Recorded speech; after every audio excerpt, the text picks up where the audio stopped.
Bartholomew Town is brought to you in part by the University of Rhode Island Online, Navigant Credit Union, the Audubon Society of Rhode Island, Newport Film, and Half Street Group. Bartholomew Town. It is Financial Wellbeing presented by Navigant Credit Union. We're doing this every single month here on Bartholomew Town. It's been a successful program. It's been great to hear from people and get your feedback on it. And it also, let's be honest about it, it's great to have the expertise from Navigant, which is a community pillar.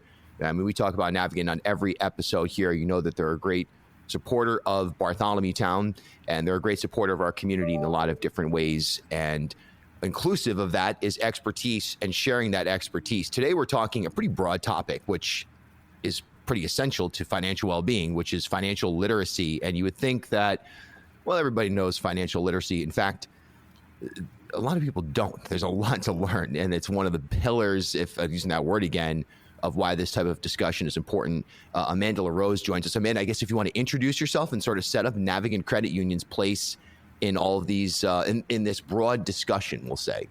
Absolutely. My name is Amanda LaRose. I am the AVP of Financial Education. And why it's so important is that Navigant is all about people helping people. And our mission is to help improve the financial well-being of our businesses, communities, and families that we serve. So it is the topic of the day.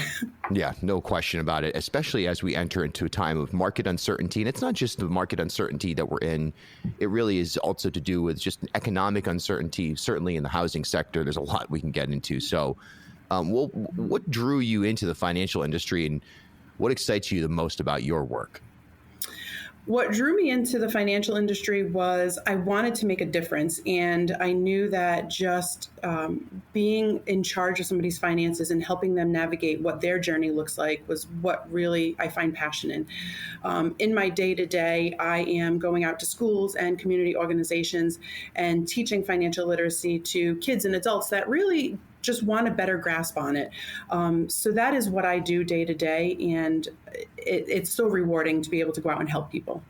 All right, let's get into some examples of financial literacy. So walk us through a real world practical scenario, someone who would use their financial literacy skills to solve a financial problem that may otherwise be a source of stress, either mental health stress or financial stress, or both, frankly. Absolutely. So one of the things that we all do every single day, and we're probably not aware of it in financial literacy aspects, is grocery shopping. With the cost of inflation and the cost of things rising right now, we are continually looking to be bargain shoppers, looking at those sale prices, looking at what off-brand prices are versus brand prices. That is something that we do every single day, even though we're not physically or mentally aware of it. That is financial literacy at its core. The other thing with financial literacy is when we look at long-term, right? We are looking at 3 to 5 years down the road. We want to buy a house. We want to buy a car. Maybe we're looking to save money for college or a vacation. That in itself is financial literacy when we have to think about how much we have to save each pay period to get to those goals. Let's tie this back into, from a practical standpoint, again, what you and Navigant Credit Union does in the community specific to financial literacy in terms of information and in terms of guidance for people who are either members or even just members of the community, someone who's listening right now. Absolutely. So we offer free seminars to all of our members, non-members, community organizations, schools. I go out and visit schools almost on a daily basis. We teach everything from budgeting to credit to banking basics, savings and investing basics, really just the core of financial literacy. We have over 22 presentations. It's completely free for our communities and our nonprofits and our schools, and they can visit our website and search financial literacy.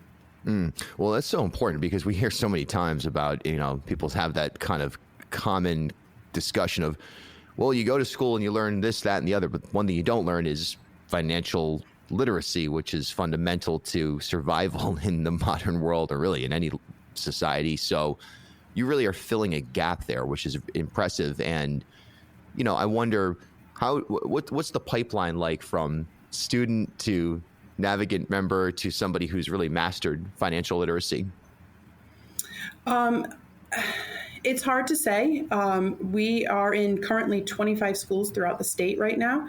And it really all depends on the student's journey, right? And if we can just give them a little bit of knowledge and that helps them along their way. Obviously, we want to be their banking partner. but, just giving them that knowledge and knowing that they have us in their back pocket when they're ready for us. One huge discussion, whether it's really for any generation, millennials and some Gen Zs, I mean, frankly, every generation, but student debt is something that comes up. But debt in general, we carry a lot of debt. A lot of people by design carry debt from the standpoint of balancing their overall financial picture.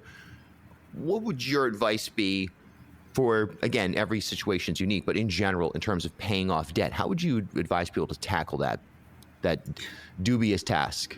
Absolutely. Debt never goes away. There is such a thing as good debt and bad debt. And it's understanding your debt and then figuring out which method works for you. There are two methods of debt management or debt payoff that we can use. One is the avalanche method, where you are starting with either your highest balance or your highest interest rate credit card and paying that off while paying the minimums on everything else.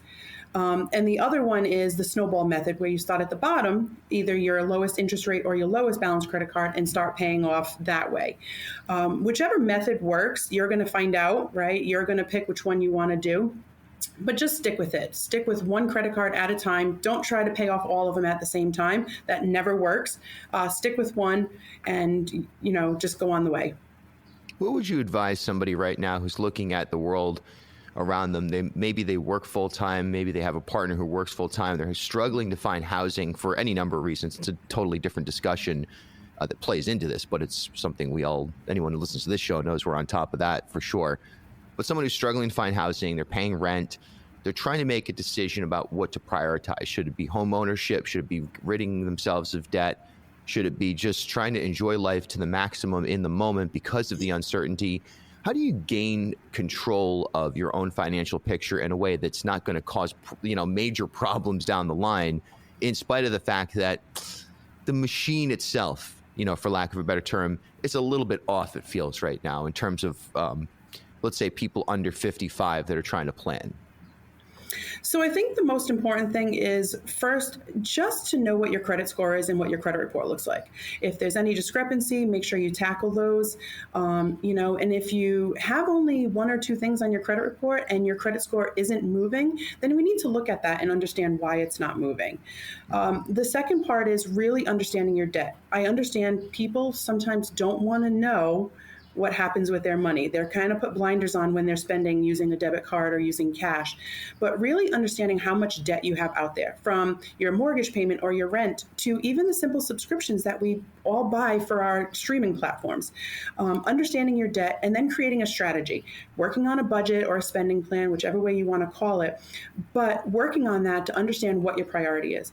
And then at the end of it all, ask yourself the question, what is the most important thing to you? Is it owning a home? Is it buying a brand new car? Is it being completely debt-free? Is it just, I want to go and live my life and travel the world for 365 days?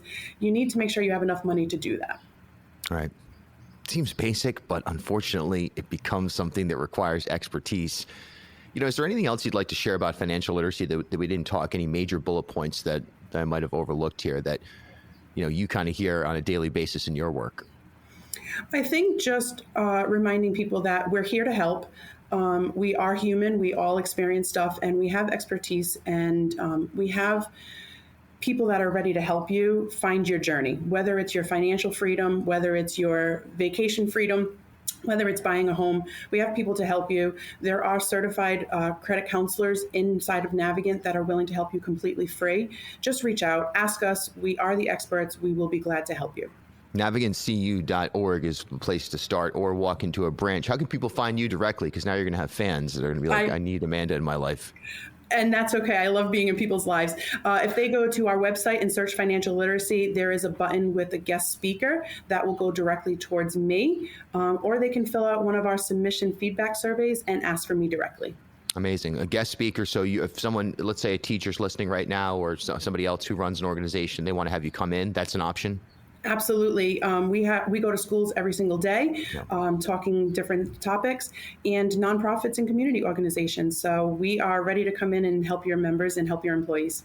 One last question here. We do have a decent amount of people who are in the business sector that listen to this broadcast or podcast, whichever format they're listening to. And, sometimes the discussion comes up about managing an organization from a financial literacy standpoint, whether it's the formation of an LLC versus a nonprofit versus a C Corp versus individual sole proprietor type, that sort of alignment. But these practices and these concepts, they certainly can apply organizationally. Do you offer that kind of advice to organizations or individuals who are looking to pursue on the business side a little bit more control of their vision versus the household side?